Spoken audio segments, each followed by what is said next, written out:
출근도 하고 가게 문도 열고 학교도 가긴 가야겠죠. 그런데 정말 밖으로 나가도 될지 걱정이 많은 나날입니다.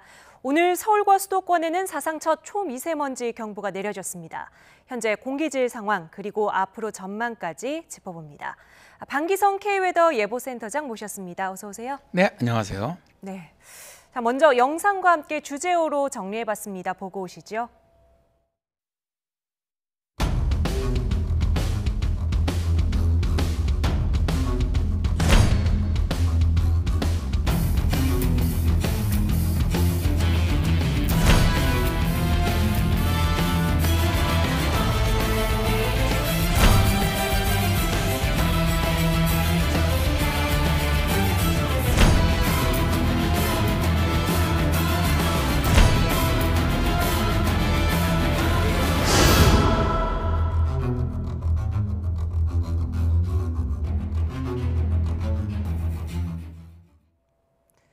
정말 앞이 하나도 보이지 않는 이 상황.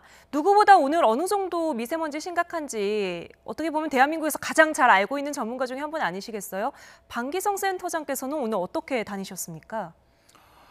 오늘 같은 경우는 이제 초미세먼지 농도가 상당히 높은 날입니다. 이 초미세먼지 농도는 이제 혈관을 통해서도 이제 침투가 될 수 있기 때문에 가급적 이 노출되는 피부를 가장 많이 가려주는 것이 굉장히 중요합니다. 이제 물론 가장 중요한 것은 보건 마스크죠.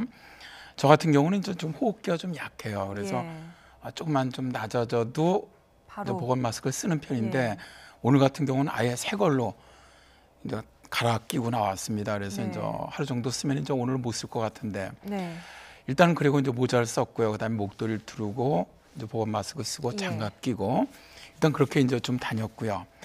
아무래도 이제 오늘같이 이렇게 초미세먼지 농도가 높을 때는 가급적 외출을 좀 자제하는 것이 좋죠. 최근에 지은 이런 상하마의 YTN 같은 건물들은 환기 설비가 잘 돼 있거든요. 오히려 실내는 좀 안전한 편입니다, 사실. 그래서 이제 실내 저희가 근무하는 것도 그렇기 때문에 실내에서는 뭐 주로 이제 있었고 오늘 아침 어제서부터 이제 비상저감 조치가 발령될 정도로 나빴는데. 저 같은 경우는 어젯밤 그리고 오늘 아침에 창문을 열어서 미세먼지 농도가 상당히 나빴음에도 불구하고 한 30분씩 꼭 환기를 시켰습니다. 이 이야기는 이제 앞으로도 예전에 몇 년 전만 해도 환경부에서 미세먼지 농도가 나빠지면 창문을 닫아라 그렇게 얘기를 했었는데 이제는 그게 아니죠.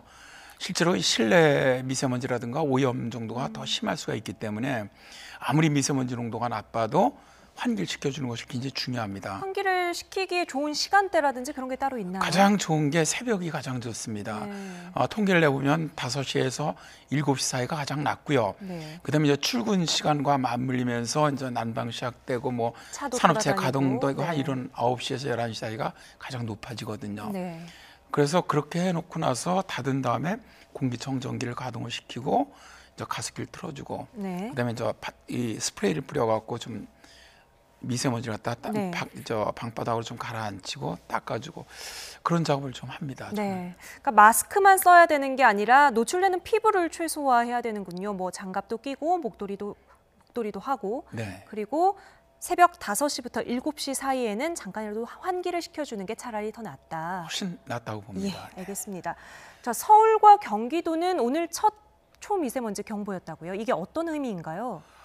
실제로 지금까지 이제 우리나라가 어떻게 보면 미세먼지 정책이 본격화된 게 4년입니다. 예보도 내기 시작했고, 저도 이제 그때부터 이 미세먼지 예보를 갖다 내기 시작을 했는데, 4년 만에 처음으로 그 서울의 초미세먼지죠.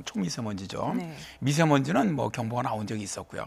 초미세먼지가 이제 처음 나왔는데, 초미세먼지 농도가 150 마이크로그램 이상 넘어갈 때, 2시간 이상 지속될 때 경보가 발령이 되거든요. 오늘 같은 경우는 150이 넘었지 않습니까? 저는 처음 봤습니다.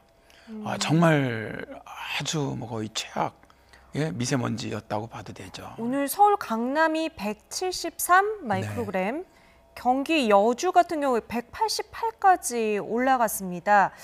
이 1 마이크로그램이라고 하면 100만 분의 1g이라고 하던데 이거는 뭐 공기 중에 이렇게 계속해서 떠다니는 거고 이 뭐 인간의 감각으로 감지할 수 있는 이런 수준의 단위는 아닌 것 같은데요. 그렇습니다. 뭐 이제 우리가 미세먼지를 갖다 농도로 측정을 하죠. 그래서 이제 마이크로그램 네. 퍼 세제곱미터당 그렇게 이제 우리가 통상 이제 얘기를 하는데 네.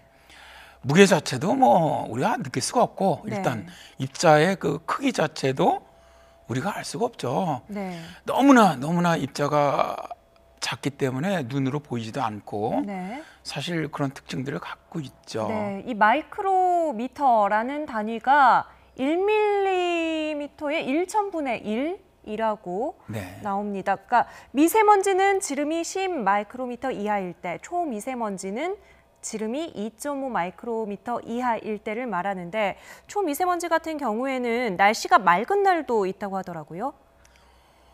그러니까 시야가 맑아 보여도 초미세먼지는 존재할 수 있다 그러던데요. 그렇습니다. 그건 어떻게 보면 당연한 것이죠. 이제 오늘같이 초미세먼지 농도 이제 사실 이렇게 이제 시계가 가려지는 것은 네. 물론 초미세먼지 농도가 높을 때 시계는 나빠집니다. 그건 당연히. 네. 그러나 실제로 그 오늘 같은 경우 이렇게 굉장히 아침서부터 나쁘게 보인 주요한 이유는 안개하고 결합됐기 때문에 그렇습니다.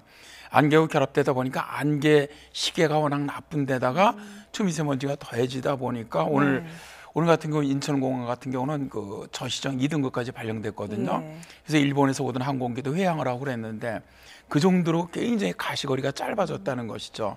그런데 만약 안개가 끼지 않은 날 같은 경우, 그러니까 초미세먼지만 있는 경우에는 네. 실제로 맑아 보이는 날도 있을 수가 있습니다. 네. 네. 그러니까 창밖만 보고 맑아 보인다 하고 마스크를 안 챙기기보다는 매일매일 지금 어느 정도 농도인지를 좀 확인을 하는 게 중요하겠군요. 그것이 굉장히 중요하죠. 이제 저희야 당연히 이쪽 일을 하니까 뭐 아침에 일어나면 가장 먼저 확인을 하는데 요새는 이런 그 정보에 대한 앱이라든가 에어코리아라든가 많은 곳에 정보를 갖다 제공하기 때문에 앵커님 말씀하신 것처럼 굉장히 중요하다고 생각을 합니다. 네. 아침에 꼭 출근하기 전에 오늘 미세먼지가 어떤지 예측은 네. 어떤지 그래서 꼭 이 보건 마스크를 챙기시는 것 이거 꼭 하시기 바랍니다. 네, 미세먼지 비상 저감 조치가 사흘 연속 계속해서 시행이 되는 것도 처음 있는 일이라고 하던데요. 이게 어떤 조치들이 시행이 되고 실제로 효과가 있습니까? 상당히 일단 뭐 시행되면은 가장 중요한 것이 차량 이부제죠. 그다음에 이제 공용 차량들 공용 주차장을 다 폐쇄한다든가 뭐 석탄 발전량을 80%로 갖다가 제한한다든가 또 이런 어떤 비싼 먼지 같은 걸 많이 내는 작업장 이런 공사 현장을 갖다가 조업을 좀 줄인다든가 이런 조치들이 실제로 이제 지금 해지고 있는데 다음에 이제 뭐 2005년 이전에 출고된 그 경유 차량 2.5톤 이상의 경유 차량은 다닐 수 없게 하고 만약 다닌다면은 벌금을 갖다 물게 한다든가 이런 조치들인데 이게 이제 작년에 우리나라가 처음으로 1월과 3월 두 번 비상 저감 조치를 했어요. 서울시에서. 근데 그 당시에도 제가 이제 끝나고서 많은 신문 칼럼에 여기에 대한 효과에 대해서도 글을 쓴 적이 있는데 정말 우리가 얼마만큼 정도의 미세먼지를 줄일 수 있느냐. 네. 그래 어쨌든 뭐 방향은 어쨌든 뭐 지금 우리나라에 들어오고 있는 특히 이번 초미세먼지 같은 경우는 중국의 영향이 상당히 크다고 보는데 저는 그렇더라도 우리나라 자체에서 미세먼지 양을 다 발생하는 걸 줄인다는 측면에서 본다면 상당히 그런 건 긍정적인 측면은 있다.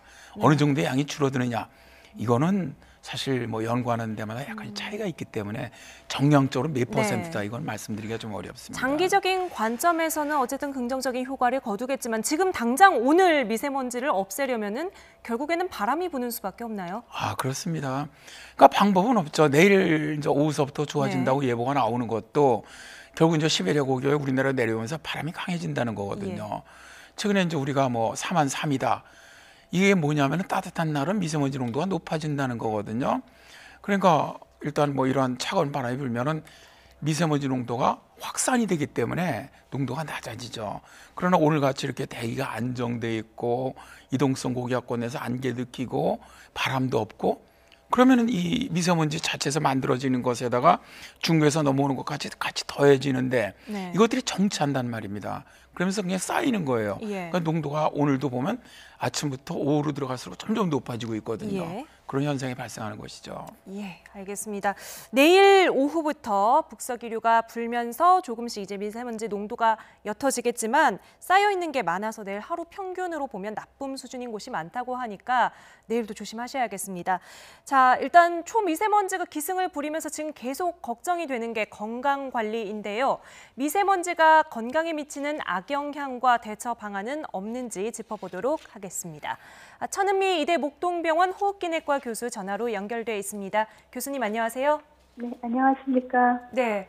자, 이 미세먼지 기승에 따라서 환자들도 많이 늘었을 것 같은데요. 실제 코로 들이마신 미세먼지 이틀이 지나도 60% 정도는 폐에 그대로 남아 있다고 하던데 정확히 어떤 영향을 미칩니까? 네, 우선 호흡기를 통해 폐로 들어온 미세먼지가 호흡기에 가장 영향을 많이 주고요. 네. 그 대부분 이제 호흡기 질환을 많이 유발하지만 크기가 매우 작은 초미세먼지의 경우에는 폐포를 통과해서 혈관으로 침투를 하기도 해서 뇌와 심장, 혈관계 질환을 유발하거나 악화시키고 일부에서는 장기적으로는 암을 유발하기도 합니다. 네, 호흡기뿐만 아니라 혈관까지도 통과에 들어갈 수 있다. 그렇다면 이 미세먼지 완전히 몸에서 배출이 되려면 시간이 얼마나 걸리나요? 네, 일부 연구에 보면 보통 일주일 정도가 걸린다고 되어 있고요. 그 일주일 시간 동안에도 이미 이 미세먼지가 다른 장기에도 침투하게 되어서 폐뿐 아니라 다른 장기에도 질환을 유발할 수 있다고 보고되어 있습니다. 네. 저 세계보건기구가 연구한 결과를 보니까요. 담배로 사망한 흡연자는 600만 명, 미세먼지로 사망한 사람은 이보다 100만 명이 더 많다. 이런 결과가 있더라고요. 이 결과는 학계에서 통용이 되는 거고 이 정도로 건강에 나쁜 영향을 미칩니까? 네, 그렇죠. 미세먼지는 훨씬 더 많은 사람들에게 영향을 줄 수 있습니다. 어떤 질환들을 구체적으로 유발하나요? 네, 우선 호흡기로 들어오기 때문에 기본적으로 후두염이나 기관지염, 폐렴 등은 많이 걸리실 수 있고요. 예. 또 만성 폐쇄성 폐질환이나 천식이 있는 경우에는 그 병이 급성 악화를 유발해서 심한 폐렴이나 폐혈증을 유발할 수 있고 또 장기적으로는 폐암이 될 수 있고 또 요사이는 많은 이 뇌혈관 질환의 유발인자로 작용을 해서 뇌졸중이라든지 치매 같은 질환도 유발될 수가 있습니다. 예. 지금 이제 면역력이 취약한 노인, 또 영유아, 호흡기나 실현관계 질환자는 물론이고 일반인들도 내일 돌아다니는 건 최대한 자제를 하고 마스크를 꼭 써야 될 텐데 마스크 적절하게 선택하는 법 뭐가 있을까요? 네, 일반 마스크를 쓰시는 분들이 간혹 있으신데요. 미세먼지는 입자가 매우 작기 때문에 일반 마스크로는 차단이 되지 않고 반드시 미세먼지를 차단하기 위해서는 식약처 허가된 황사용 마스크를 착용하셔야 됩니다. 네. 황사용 마스크에는 KF80이나 90, 94로 미세먼지를 차단할 수 있는 효과를 나타내어 있기 때문에 황사용 마스크를 쓰실 때는 각자에게 조금 적절한 그런 황사용 마스크를 권고드립니다. 네, 황사용 마스크 KF80, 90 또는 94라고 적혀 있는 것들을 써야 합니다. 밖에 나갈 때 코로 숨 쉬는 게 낫다, 차라리 입으로 숨 쉬는 게 낫다 이런 갑론을박도 있더라고요. 네, 우선 그 코는 우리의 인체에서 점막과 코털이 있기 때문에 1차적으로 미세먼지를 차단해 줍니다. 그래서 호흡을 할 때는 미세먼지가 많은 날에는 입보다는 코로 호흡을 하시는 것이 좋고 또 호흡을 내쉴 때 날숨을 평상보다 조금 더 길게 내뱉게 되면 미세먼지 배출에 조금 도움이 될 수 있겠습니다. 입보다는 코로 숨 쉬는 게 좋고 숨을 내쉴 때 평소보다 길게 내쉬어라 이 말씀이십니다. 네, 외출 후에 꼭 지켜야 할 생활 수칙 있다면 마지막으로 한 말씀 덧붙여 주시죠. 네, 미세먼지에 노출이 되게 되면 작은 모공을 통해서 우리 얼굴이나 손에도 미세먼지가 침투할 수 있기 때문에 외출 후에는 반드시 얼굴과 손을 깨끗이 씻고요. 또 양치질도 해주시고 또 집에 들어와서는 옷에 묻어있는 미세먼지도 잘 털어주는 것이 매우 중요합니다. 예, 알겠습니다. 천은미 교수님이었습니다. 오늘 말씀 감사합니다. 네, 감사합니다. 네, 건강에 미치는 영향까지 알아봤습니다. 들을수록 조심해야겠다는 생각 드는데 이 초미세먼지 또 미세먼지 원인은 뭔가요? 한 가지로 정해서 말을 할 수는 없겠습니다만 지금 많은 사람들이 가장 궁금해하는 것 중국발 미세먼지의 영향 특히 궁금하거든요. 실제로 우리나라 같은 경우 이제 환경부에서는 30에서 한 60% 중국의 영향이다. 이거는 연구하는 기관이나 학자에 따라서 다소 양은 차이가 납니다.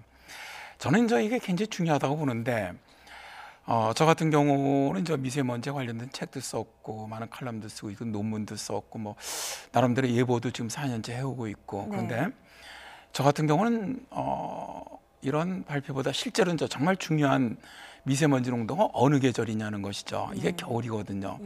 근데 그렇다면 겨울 같은 경우는 실제로 중부의 영향이 저는 거의 70% 정도 된다고 봅니다. 겨울은 1년 내내 평균을 하면 뭐 30에서 60% 될지 모르지만, 근데 우리나라 지금 문제가 된 건 되게 겨울이거든요. 미세먼지는 특히 초미세먼지는.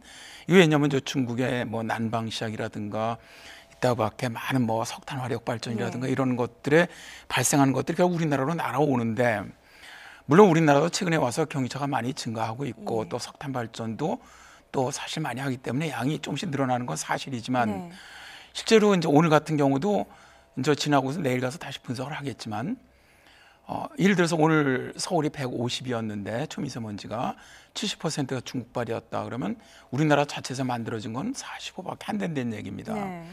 그래서 우리나라 자체에서 예를 들어서 비상저감 조치로 이제 내일 3일로 연장이 되는데 45에서 줄여갖고 반을 줄여서 20 줄인다 해봐야 130이라는 얘기예요. 그래서 사실은 저는 우리나라 자체가 방향성은 맞다. 우리나라 자체에서 줄이려는 노력은 어차피 국민들의 건강을 위해서 필요한 것이다라고는 봅니다. 그러나 사실은 가장 중요한 것이 결국 중국의 미세먼지 문제가 해결되지 않고는 한계가 있다는 것이죠. 실제로 중국에서 뭐 베이징의 스모그가 짙은 날은 뭐 서울의 미세먼지 지수가 올라간다든지 이런 것들이 반복적으로 관측이 되는 건가요? 저 같은 경우는 이제 예보를 내니까 가장 중요하게 보는 게 베이징이나 텐진, 뭐 허베이, 뭐 칭다오 이쪽의 그 미세먼지 농도를 굉장히 관심 있게 봅니다. 그러면 대개 물론 그쪽에서 높다 해서 우리나라 다 오는 건 아니에요. 그쪽 기류가 뭐 이렇게 그냥 서풍 기류가 그대로 분다면은 좀 만주 쪽으로 가니까. 근데 대개 겨울에는 이동성 고기압 때 그쪽에서 높게 고농도가 형성되거든요. 그러면 대개 우리나라 쪽으로 올 확률이 굉장히 높습니다. 오늘 같은 경우 제가 아는 저 중국 친구가 전화가 걸어왔어요. 자기가 보니까 오늘 서울 농도가 베이징보다 훨씬 더 나쁘대요. 막 이제 그 친구 좀 장난스럽게 얘기를 했는데 사실 제가 이제 그저께서부터 이렇게 중국 쪽을 저희들이 보지 않습니까? 그 초미세먼지 농도가 베이징 같은데 522까지 올라갔거든요. 그렇다면 오늘 520이요. 그러니까 우리나라 오늘 제일 나빴던 것보다 거의 3배 정도 이상 나쁜 건데 오늘 아침에도 300 정도였고요. 거기 지금 바람 불기 시작해서 굉장히 낮아지고 있었는데 저녁 때도 187이었거든요. 그러니까 실제로 이 베이징의 미세먼지 농도는 우리가 생각하는 이상으로 굉장히 높은 거예요. 어쨌든 뭐 여러 가지 뭐 이제 중국에서 아니다 뭐 얘기를 하지만 저희들이 이제 예보를 내면서 보면은 실제로 우리나라 미세먼지 농도의 상당 부분이 결국 그쪽이 높을 때 우리나라로 날아올 확률이 굉장히 높습니다. 특히 겨울철에는요. 중국 생태환경부에서 지난달에 서울의 공기 문제는 서울 탓이다 이런 발표를 했더라고요. 2015년부터 지난해까지 초미세먼지를 일으키는 이산화질소의 농도가 서울이 베이징, 옌타이, 다롄보다 높았다 이런 근거를 들었는데 지금 센터장님 말씀하신 거 들어보면은 사실 그런 주장을 좀 뒤집을 수 있는 자료인데요. 어차피 지금 중국의 일관된 그 주장은 자기들 영향이 아니라고 하는 겁니다. 누구든 지금 뭐 중국의 외교부라든가 뭐 환경부라든가 그러면 이제 예를 들어서 저들도 과학을 하지만 과학에서 제일 맹점이 뭐냐면 통계거든요. 그다음에 이제 자기들에게 가장 필요한 자료만 선택을 하는 겁니다. 그러면 모르는 사람들일 땐 야 이거 맞다. 그러니까 자국민들에게 향한 얘기일 수 있다고 저는 생각을 해요. 그러나 사실 미세먼지가 발생하는 것이 이산화질소만 갖고 초미세먼지가 발생하는 건 아니거든요. 상당히 다양한 물질에서 만들어지는 것이고 사실 그들이 관측하지 않는 뭐 선박에서 만들어지는 거라든가 이런 그 해안 쪽에서 나오는 많은 것들은 걔들은 통계를 안 잡고 있거든요. 전혀. 그러니까 그건 어떻게 보면은 좀 올바르지 않은 사고라고 저는 생각을 합니다. 다음 주에 우리 외교부와 환경부가 이제 주관하는 한중 간의 환경협의가 계속해서 연달아 열리더라고요. 이 기상학계에서 보시기에는 한국과 중국 양국 간의 만남이 이런 문제를 해결하는데 어느 정도 진전을 좀 보이고 있습니까? 뭐 궁극적으로는 저는 진전을 보일 거라고 봅니다. 앞으로 가면은. 근데 이제 문제는 지금까지 우리가 뭐 지자체든 국가든 또 환경부 간에든 서로 협정을 맺고 MOU를 맺고 많은 연구를 진행해 왔다는 겁니다. 뭐 청천 프로젝트를 비롯해서. 그러나 이제 이런 것들이 뭐 데이터 공개에서도 문제가 있고 네, 지난해 보고서도 중국 측 반대로 발표가 미뤄졌잖아요. 그러니까 자기들에게 불리한 것은 발표를 안 하겠다는 거라고 저는 보거든요. 그래서 사실 연구라는 것이 결국은 그거 어느 쪽에 책임이 있느냐를 갖다 규명하는 하나의 작업이 되는 것이거든요. 근데 그런 것들이 예를 들어 한중간에 실제적으로 얼마나 정말 정밀하게 이루어질 수 있겠느냐. 저는 이제 예를 들어서 정말 중국으로부터 우리나라로 날아오는 미세먼지를 정량적으로 하려면은 엄청난 연구와 노력이 필요하다고 봅니다. 진짜 중국도 수긍할 수 있어요. 근데 중국은 제가 볼 땐 수긍하려는 마음이 일단 없다는 거죠. 그러니까 국제적인 눈치를 보니까 아, 하자, 우리 연구하자. 그건 한다는 거죠. 근데 볼 때 실질적으로 그렇게 진전은 별로 없지 않느냐. 물론 이제 앞으로 가면은 좀 좋아지긴 하겠지만은 그래서 저는 이런 연구 쪽으로는 뭐 그렇게 크게 기대는 사실은 안 합니다.